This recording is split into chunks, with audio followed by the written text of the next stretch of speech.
Welcome to a story history tried to bury, a story so disturbing it still echoes through the streets of old New Orleans. Tonight, you're about to hear how a boy born into chains became a name whispered in fear, and how 4 powerful families were erased in a way no one expected.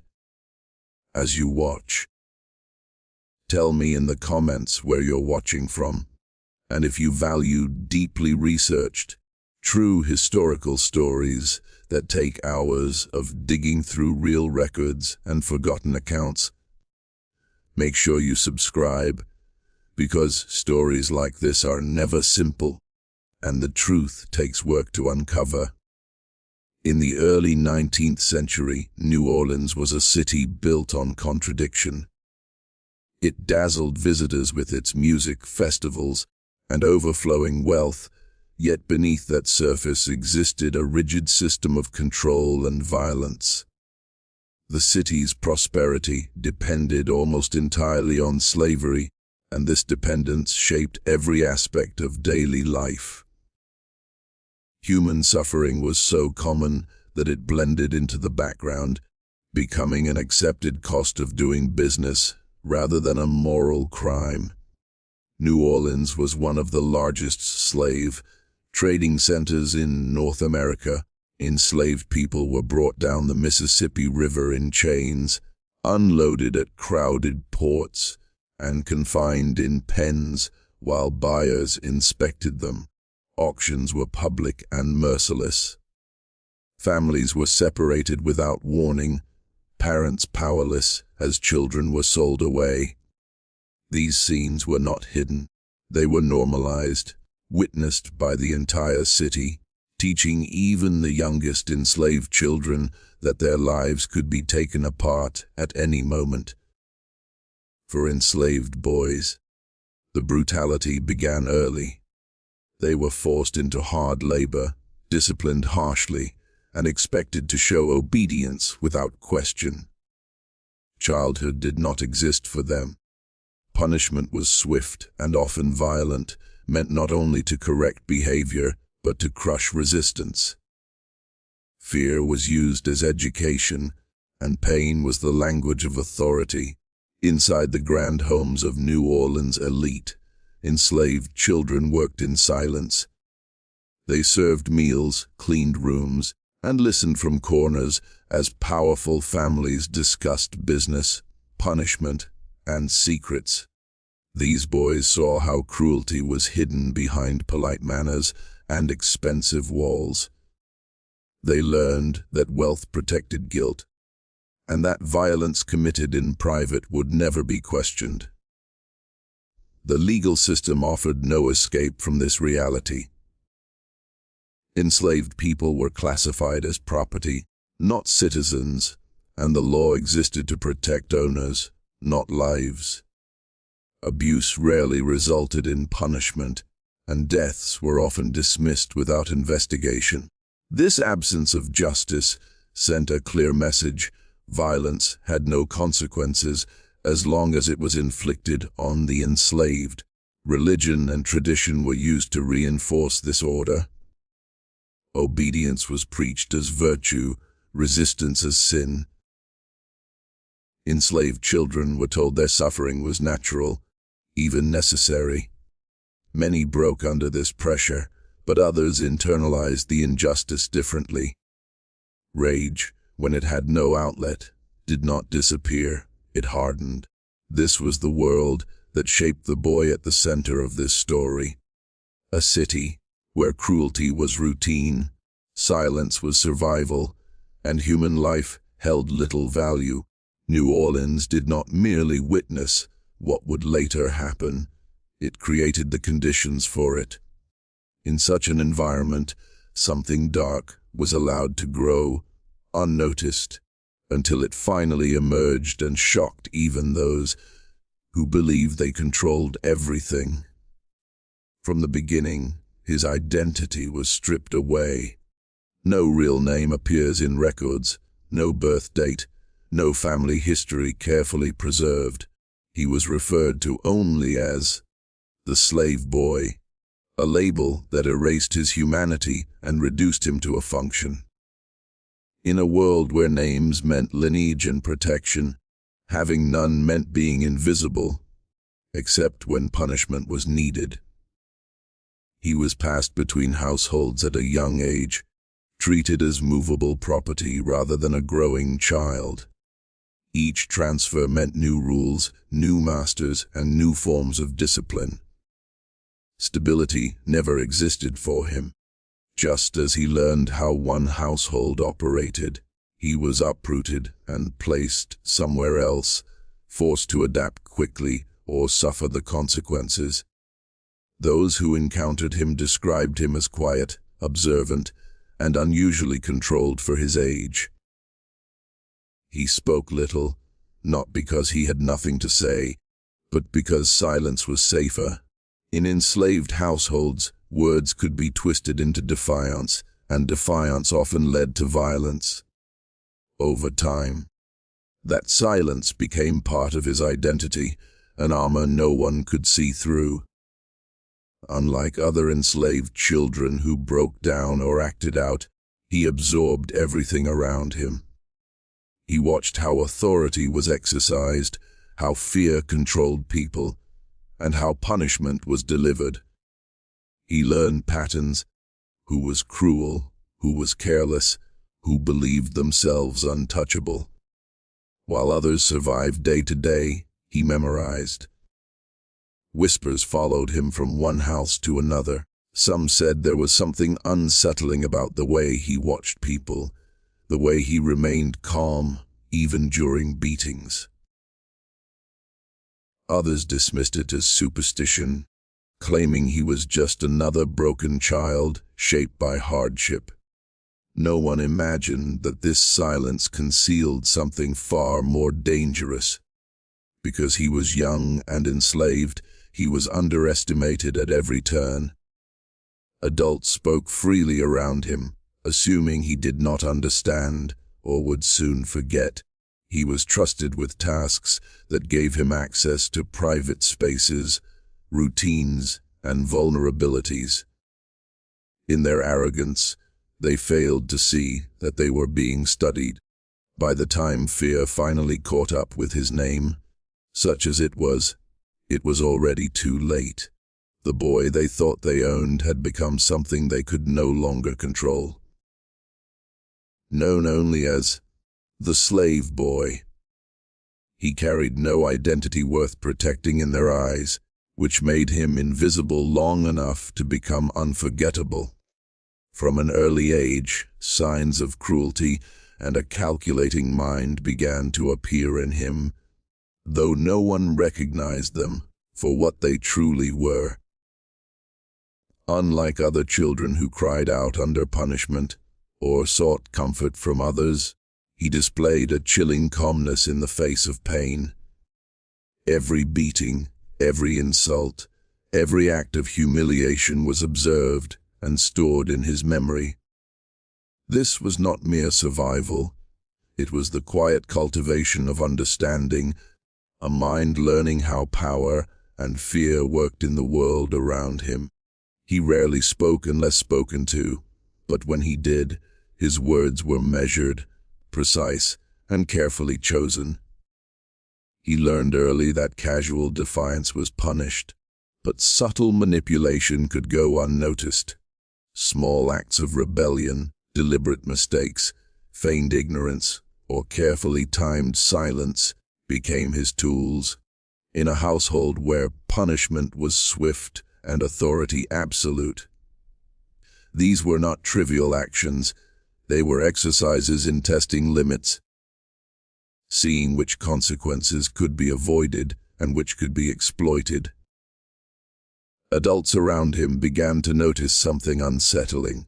He seemed to absorb more than a child should, taking note of arguments, rivalries, and vulnerabilities. He watched wealthy families quarrel over inheritance, land, and power. He observed the cracks in their facades, the weaknesses they tried to hide behind polite manners. Even while performing menial tasks, he was learning strategies, habits, and secrets that would later prove essential. His cruelty did not manifest in overt violence at first. It was subtle, almost imperceptible. He would slight someone with a look, misplace an object intentionally, or delay a chore just enough to create frustration. Adults often dismissed these incidents as mistakes or childish behavior, never realizing that these were calculated actions, testing reactions and outcomes. In essence, he was practicing control in a world that demanded obedience. By adolescence, these patterns had solidified into something far more deliberate.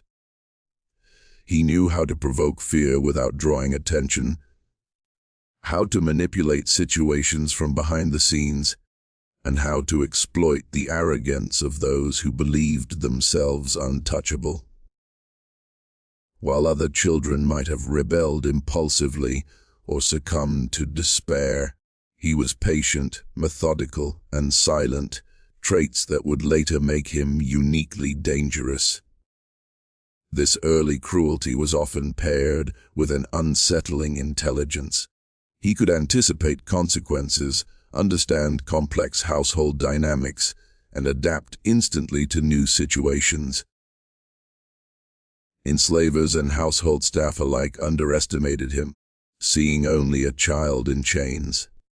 But his mind was already strategizing, observing weaknesses, and memorizing the routines that would one day allow him to exact his revenge on a scale no one could imagine. It was this combination of silence, observation, and early cruelty that defined him in the households he served. He became more than a survivor. He became a student of human behavior and human weakness.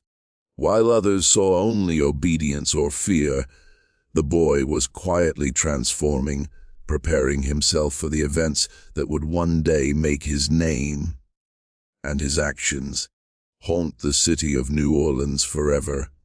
Inside the elite households of New Orleans, life for the enslaved boy was a lesson in power, secrecy, and observation.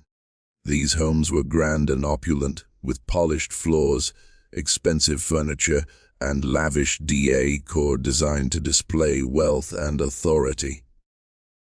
Yet behind the beauty, cruelty was routine. Punishments were administered quietly or theatrically, and fear was wielded as a tool to maintain control. Every gesture, glance, and command was part of a performance in which the enslaved were both participants and spectators, learning the delicate balance of survival. From a young age, he was given responsibilities that put him close to the family's private lives. He served meals, delivered messages, cleaned rooms, and attended to the most intimate details of daily household operations. In doing so, he overheard conversations meant only for the ears of the elite. Secrets, disputes over inheritance, romantic entanglements, and financial vulnerabilities were all revealed to him. While others dismissed him as a child too small to understand, he absorbed everything, filing each detail in his memory. The boy quickly realized that appearances were deceptive. Families who seemed loving and kind in public were often cruel and vindictive behind closed doors. He witnessed favoritism, betrayal, and hypocrisy. Those in power depended on fear to enforce their authority, and he saw how subtle threats could shape behavior more effectively than punishment alone. Each household became a classroom, teaching him about manipulation, observation, and the hidden weaknesses of those who claimed to control everything. He also observed the interactions between enslaved staff and their masters. Some resisted in small ways, others broke under pressure, and many were complicit in maintaining the household's order. From these interactions, He learned which people could be trusted, which could be manipulated, and which would serve as obstacles. These lessons in human behavior became crucial tools for his future actions. Despite the rigid hierarchy, the boy discovered moments of insight and opportunity. He understood that obedience could earn access, while silence could conceal strategy. By blending in, performing tasks flawlessly, and appearing subservient, he moved unnoticed through spaces that gave him a privileged vantage point over the secrets and weaknesses of the powerful families around him. It was in these intimate spaces, the very heart of wealth and authority, that his mind developed a careful, strategic patience. Each overheard conversation, every observed conflict, and all the petty cruelties inflicted by those in power were catalogued for future use. While others saw a powerless child, he was learning the art of control, manipulation, and calculated timing. By the time he reached adolescence, these lessons had transformed him. He was no longer just an enslaved boy performing chores. He was a keen observer of human nature, a silent strategist, and a student of fear and weakness. The elite households of New Orleans, with all their grandeur and hidden cruelty, had unknowingly provided the training ground for a young mind capable of extraordinary and terrifying actions. The boy's first encounters with power, punishment, and humiliation shaped him in ways few could understand. From an early age, he was subjected to strict rules designed to enforce obedience. Every misstep, whether dropping a tray, speaking out of turn, or failing to anticipate a master's whim, was met with punishment. Whippings, confinement, and public shaming were common, and each experience left a lasting impression. In this environment, he learned that authority demanded complete submission, and that even small acts of defiance carried severe consequences. Humiliation was not limited to physical punishment. He witnessed family members and other enslaved people demeaned through insults, forced labor, and social isolation. The elite used embarrassment as a weapon, teaching the boy that power could be exercised through fear without leaving visible marks. These lessons were internalized early, as he learned the psychological weight of submission and the vulnerability of those who dared to resist. Power, he discovered, was not just about physical strength. It was about perception and control. The masters and wealthy families of New Orleans maintained their dominance not only through force, but by instilling dread and uncertainty in those they ruled. Even a glance, a sharp word, or a subtle gesture could remind an enslaved person of their place. Observing this, he began to understand the mechanics of authority and how it could be both wielded and manipulated. At the same time, the boy began to test the limits of his environment. Small acts of defiance, delayed obedience, or intentional errors were ways to gauge reactions without drawing too much attention. He learned how far he could push boundaries and how to remain under the radar, refining a skill set that combined patience, observation, and subtle control. These early experiments in manipulation would later inform the methods he used to confront those who underestimated him. The humiliation and power imbalance he endured also fostered a growing resentment. While others may have succumbed to despair or blind obedience, he turned pain and subjugation into fuel for understanding. Each punishment, each insult, and each slight became data, lessons on the weaknesses of those in power and the vulnerabilities inherent in a system that valued property over life. Over time, these experiences shaped not only his survival strategies, but his mindset. He became disciplined, calculating, and methodical, traits that were unusual for a child his age. He understood that survival required more than physical endurance. It required intelligence, subtlety, and timing. In a world ruled by fear, he was learning to use observation and patience as tools of influence. By the time he matured into adolescence, these lessons had coalesced into a dangerous skill set. He knew how to provoke fear without revealing intent, how to exploit weakness without immediate consequence, and how to remain unnoticed while gathering critical knowledge.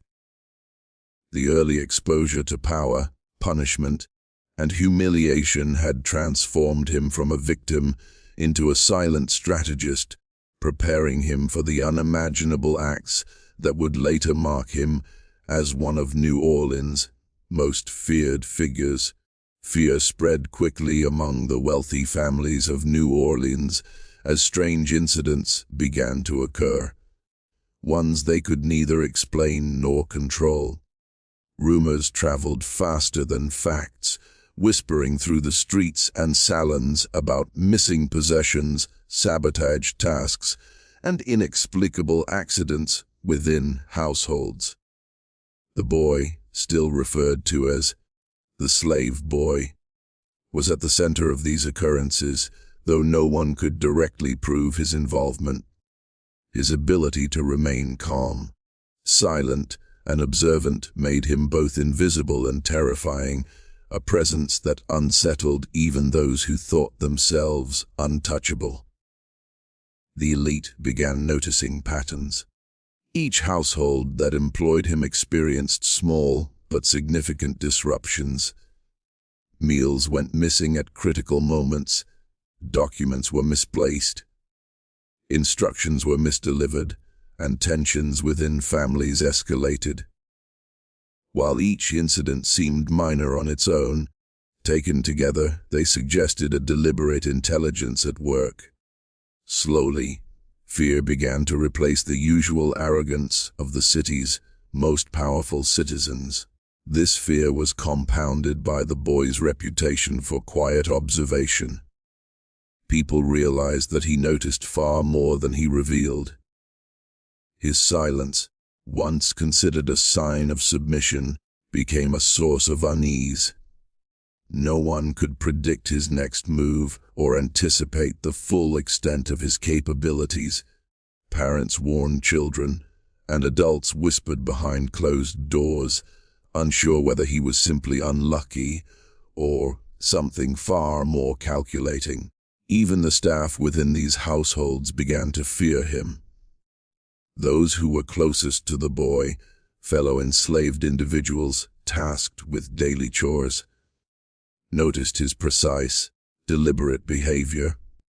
He manipulated small situations, tested reactions, and subtly asserted control over events without openly defying anyone. This invisible dominance created an unspoken tension as others realized that his presence alone could influence outcomes, even in the hands of the powerful. Outside the households, word of his unusual demeanor spread quietly through the community. Merchants, neighbors, and visitors sensed an air of unpredictability when he was nearby. Although no formal record exists of open confrontation, the collective unease he inspired was palpable. People began to avoid him or treat him with caution, instinctively recognizing a mind far sharper than that of a typical child or enslaved person. As fear grew, so did the sense of inevitability. Families who once believed their wealth and status could protect them realized that no amount of money or influence could control every variable. The boy's intelligence and patience allowed him to operate in the shadows, exploiting gaps in security and human error. The elite's overconfidence became his greatest advantage. Ultimately, the spreading fear transformed the social dynamics within New Orleans. The city's powerful were no longer completely in control. Uncertainty had crept into their lives, and the boy, unnoticed and underestimated, had begun to turn the system against itself. What had started as small, almost imperceptible acts of observation and testing had evolved into a situation where the balance of power shifted subtly and dangerously in his favor. The first family to fall became the turning point in what would soon be a pattern of terror that gripped New Orleans. This family, prominent and wealthy, had long prided itself on its control and influence. They had employed the boy for several years, seeing him as nothing more than a tool to serve their household. No one suspected that the quiet, obedient child who moved silently through their halls was capable of orchestrating events that could destroy lives. The downfall began subtly. Meals were served late or in the wrong order, critical messages went undelivered, and minor accidents disrupted daily routines. At first, the family dismissed these events as coincidence or the failings of other staff. But over time, the errors became more consequential: financial documents misplaced, property damaged, and social engagements jeopardized. The boy's precision in causing these disruptions ensured that blame was never clearly placed on him, and suspicion slowly turned inward, fostering mistrust among family members. Psychological pressure mounted as the family realized that no matter how closely they watched, the disturbances continued. Their authority, once absolute, began to feel fragile. Arguments erupted over trivial matters, tempers flared, and alliances within the household shifted as fear and paranoia took root. The boy observed quietly, using the chaos to his advantage, learning which family members were susceptible to manipulation and which were too rigid to bend. In addition to creating disorder, he exploited the family's vulnerabilities. Secrets, personal grudges, and rivalries were subtly exposed or magnified, causing internal friction. The boy's interventions were invisible but effective, a ghostly presence that undermined trust and eroded confidence. The family's reputation began to suffer as neighbors noticed the rising tension and whispered about the growing instability behind the polished doors. Eventually, the consequences escalated beyond repair. Financial losses, combined with social embarrassment and internal conflict, weakened the family's standing in the city. The head of the household, once proud and commanding, found himself isolated and increasingly desperate. No external enemy could be blamed. The disruption had originated from within, orchestrated by the very person he had considered powerless. The fall of this first family served as both a warning and a template. Other wealthy households began to take note, though they underestimated the boy's intelligence and patience. The combination of subtle sabotage, observation, and strategic manipulation demonstrated how power could be quietly dismantled from within. The family's destruction was methodical, almost surgical, leaving no trace that could immediately implicate him. By the time the family had fully collapsed, fear had become tangible. It was no longer a whisper. It was an awareness that anyone, no matter how wealthy or powerful, could be vulnerable. The boy had proven that he was no ordinary child. He was an agent of chaos operating in plain sight. His calculated actions against the first family would set the stage for the terrifying pattern that would soon engulf others, leaving a trail of disrupted lives and shattered legacies across New Orleans. As the boy's influence became increasingly apparent, a pattern of dread began to spread among the wealthy families of New Orleans. The second family to feel his impact had long considered themselves untouchable, their wealth and connections insulating them from the chaos that had destroyed the first household. Yet subtle disruptions began almost immediately after he arrived. Minor errors in daily routines escalated into more consequential mistakes, misplaced valuables, misdelivered messages, and arrangements that fell apart at critical moments. Each incident eroded confidence within the family and seeded mistrust among its members. The boy's methods were deliberate and strategic. He observed the family's habits, noting their weaknesses, their fears, and their hidden rivalries. By exploiting these vulnerabilities, he was able to manipulate situations without direct confrontation. Arguments erupted over trivial matters, alliances shifted, and the household's stability began to crumble. The family, accustomed to absolute control over their enslaved workers, could not understand how such precise disruption could occur from someone they considered powerless. Rumors began to circulate beyond the family itself. Neighbors, merchants, and visiting relatives noticed the tension, whispers spreading of strange occurrences and inexplicable failures. While no one could point to the boy directly, a sense of unease settled over the social circles of New Orleans' elite. The boy's silent presence had become a psychological weapon, and the fear it generated extended beyond the walls of individual homes. Within the household, the enslaved staff also became aware of the boy's subtle manipulations. He tested their loyalties, observed their reactions, and quietly influenced them to follow his designs without revealing his intent.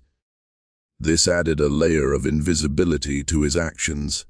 No single person could be blamed, and every failure seemed like an accident or misjudgment. The boy's ability to orchestrate chaos while remaining unnoticed only deepened the family's paranoia. As the household spiraled into internal conflict, the head of the family, normally confident and commanding, found his authority slipping. Decisions went awry, plans failed, and the family's public reputation began to falter. Their social standing, carefully cultivated over decades, was at risk. This gradual erosion of influence created a sense of helplessness that the boy observed and exploited at every turn. The fear spreading through New Orleans' elite was no longer abstract, it had become real and pervasive. Families began to recognize that wealth, status, and connections could not shield them from the boy's calculated disruption. The boy's intelligence and patience were underestimated at every level, and the realization that a single individual could quietly dismantle powerful households was both shocking and terrifying. By the end of this period, the second family's collapse reinforced the city-wide reputation of the boy as something more than an enslaved child. He had moved from being a silent observer to an active agent of chaos, demonstrating that power could be quietly subverted from within. His actions created ripples of fear and uncertainty that would prepare the ground for the destruction of the families that followed, leaving the elite of New Orleans constantly looking over their shoulders. The disappearance of entire bloodlines marked the darkest stage of the boy's transformation and solidified his terrifying reputation throughout New Orleans. By this point, the city's elite were no longer merely annoyed or unsettled. They were genuinely afraid. Families who had once considered themselves untouchable began to realize that the boy's influence extended far beyond minor disruptions. He had become capable of destroying legacies, severing generational lines, and undermining everything a family had built over decades. The boy's tactics had evolved. No longer limited to subtle sabotage or observation, he began orchestrating events that had lasting consequences. In some cases, heirs were discredited, scandalized, or quietly removed from positions of power. Estates were mismanaged or mysteriously diminished, while social networks fractured under tension and suspicion.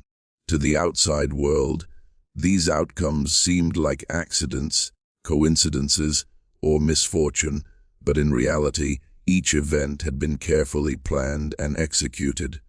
What made these actions especially chilling was their invisibility. The boy remained a constant presence, yet no one could pinpoint his role. He had learned to operate in the shadows, ensuring that blame was never placed on him directly. Every misstep, every failure, and every scandal was attributed to human error, greed, or bad luck.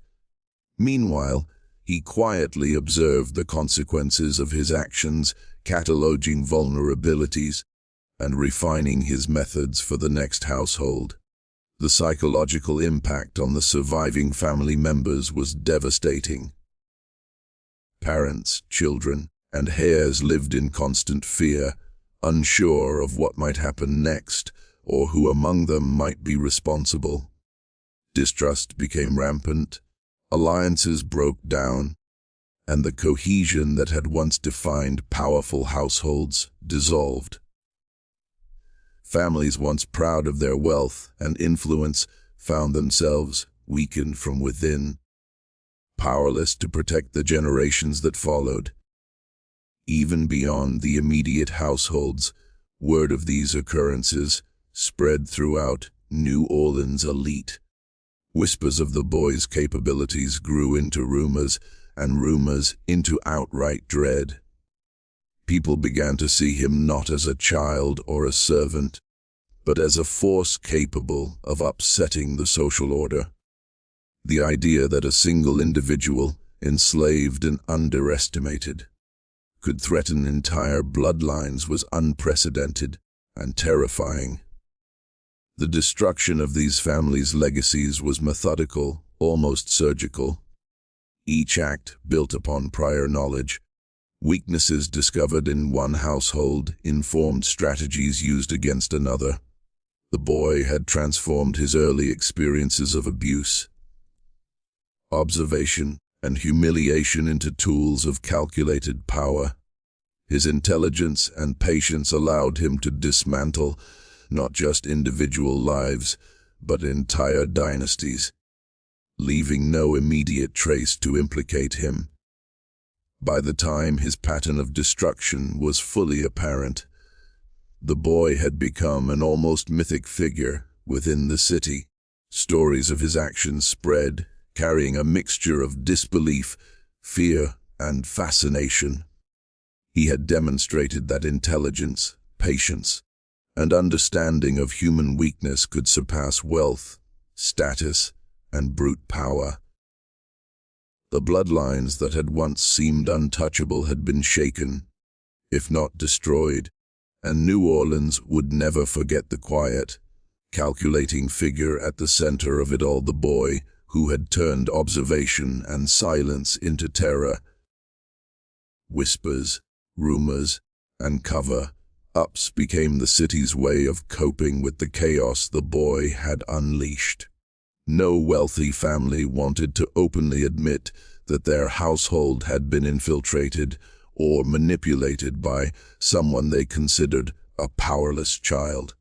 Pride and social status were paramount, and admitting vulnerability could ruin reputations permanently. As a result, incidents were quietly swept under the rug. Blame shifted to others, and stories were altered to protect appearances. The boy thrived in this environment of secrecy, where truth was obscured and fear spread unchecked. The city itself became a network of speculation. Neighbors shared stories of missing heirs, ruined estates, and unexplained accidents, often exaggerating details with each retelling.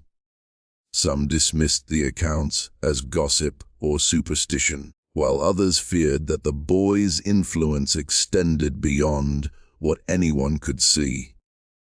The more the rumors spread, the more his reputation grew, creating an aura of almost supernatural menace. Cover-ups were a deliberate tactic used by families to avoid scandal, but they also played into the boy's hands.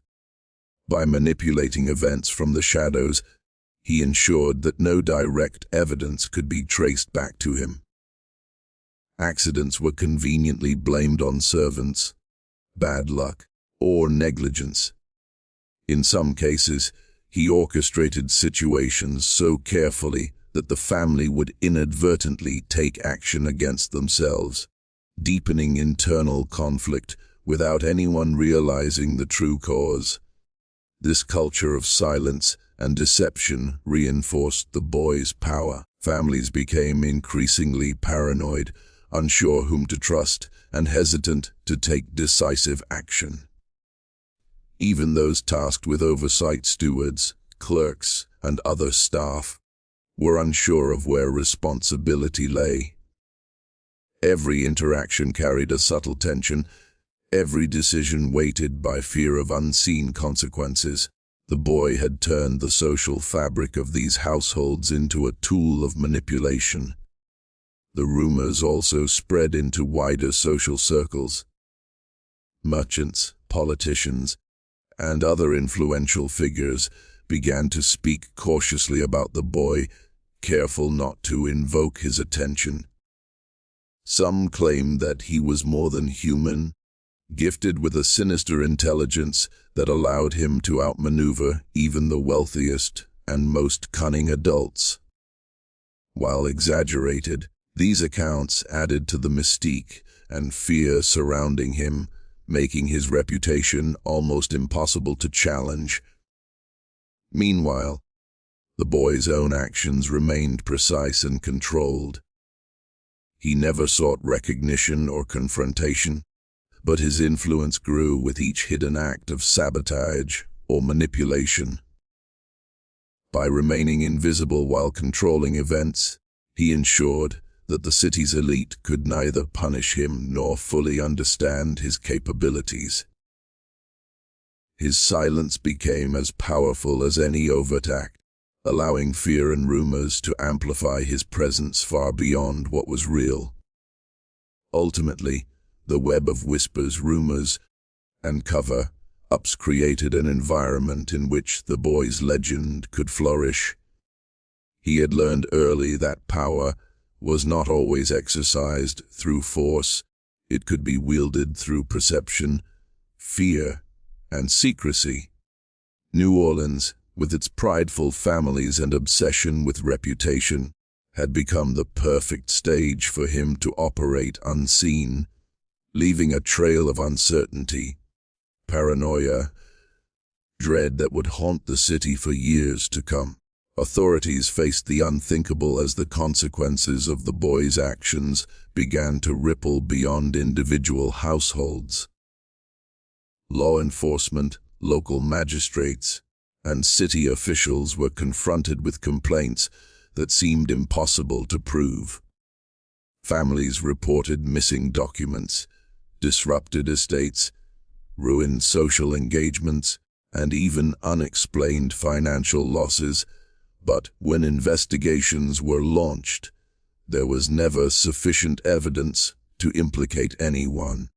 The boy's careful manipulation ensured that his hand remained invisible, leaving the authorities frustrated and powerless.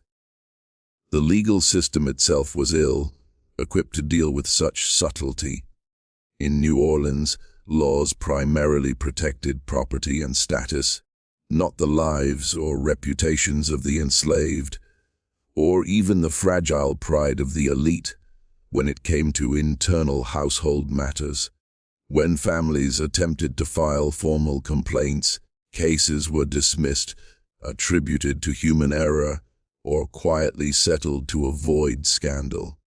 The boy had mastered the art of exploiting this weakness, ensuring that no official action could stop him. Even those tasked with maintaining order within the city's social elite were intimidated. Inspectors, stewards, and overseers began to recognize a pattern of disruption that defied explanation. They could see the consequences, the tension, the unraveling of family reputations, but the source remained elusive. Their authority was rendered ineffective because they could not apprehend or even confront the boy directly. He operated in plain sight, yet always beyond reach. The boy's intelligence and patience turned the authorities' limitations into opportunities. He had learned to anticipate scrutiny, to avoid leaving traces, and to manipulate outcomes without detection.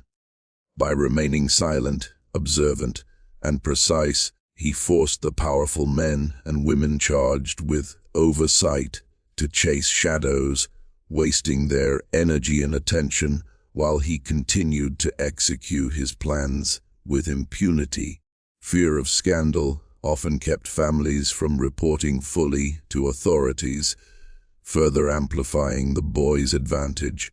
The elite were acutely aware that public investigations could tarnish their reputations far more than internal disruptions.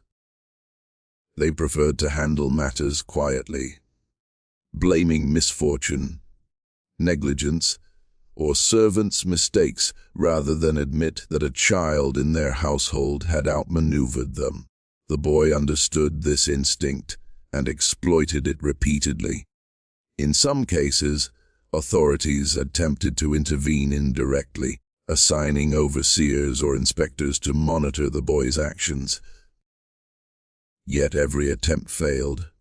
His careful study of human behavior allowed him to evade observation, manipulate outcomes, and continue his work without leaving incriminating evidence.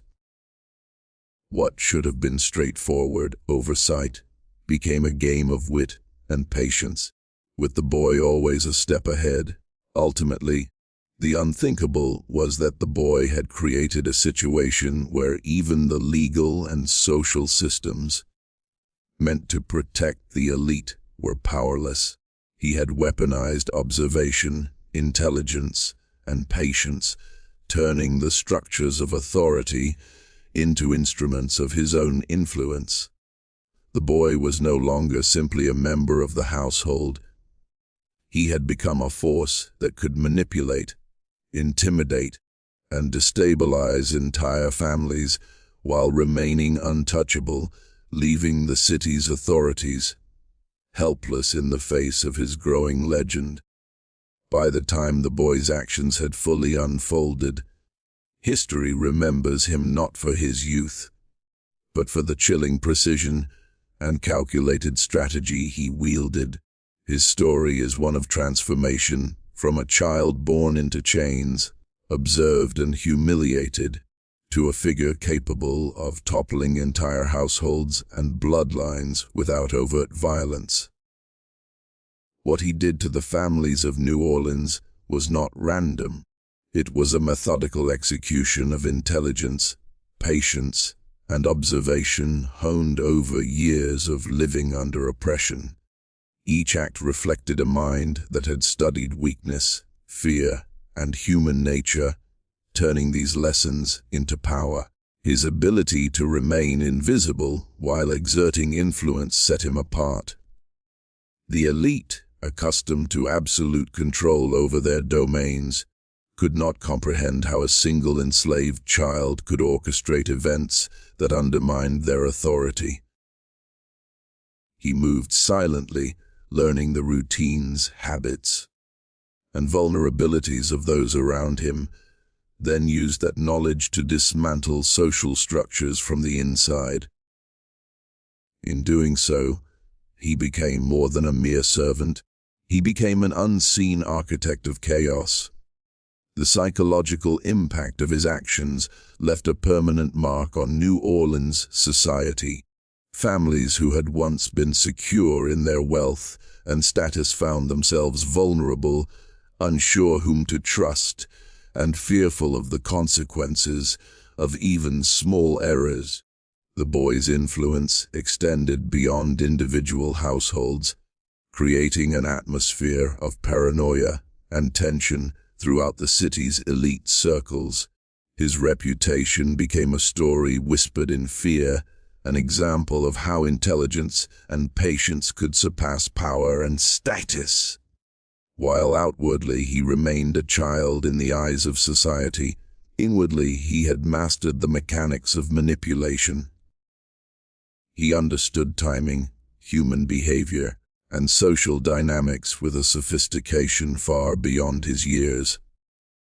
Every family he targeted was approached not with brute force, but with calculated precision, exploiting small cracks in their defenses until the structure collapsed.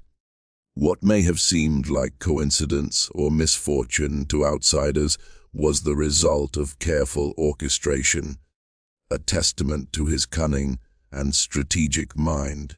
His story also serves as a dark reflection of the society that shaped him. New Orleans, with its rigid hierarchies, normalized cruelty, and obsession with appearances, created the conditions that allowed such a figure to rise. The boy was a product of oppression, humiliation, and observation, and he transformed those experiences into tools of power. In many ways, the city's own systems of control became the instruments through which he enacted his influence. Even decades later, the memory of the boy lingers as a symbol of fear and ingenuity.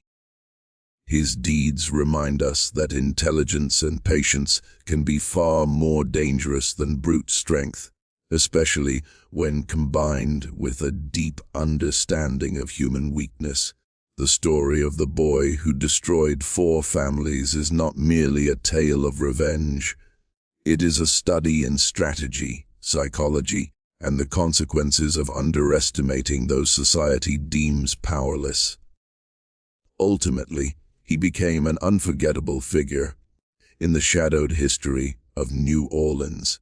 Known only as the slave boy, he transcended his identity as a child in chains to become a legend of fear and cunning. His actions continue to haunt the city's memory, a stark reminder that even those society ignores or underestimates can wield unimaginable influence when intelligence, patience, and opportunity converge in a mind honed by hardship.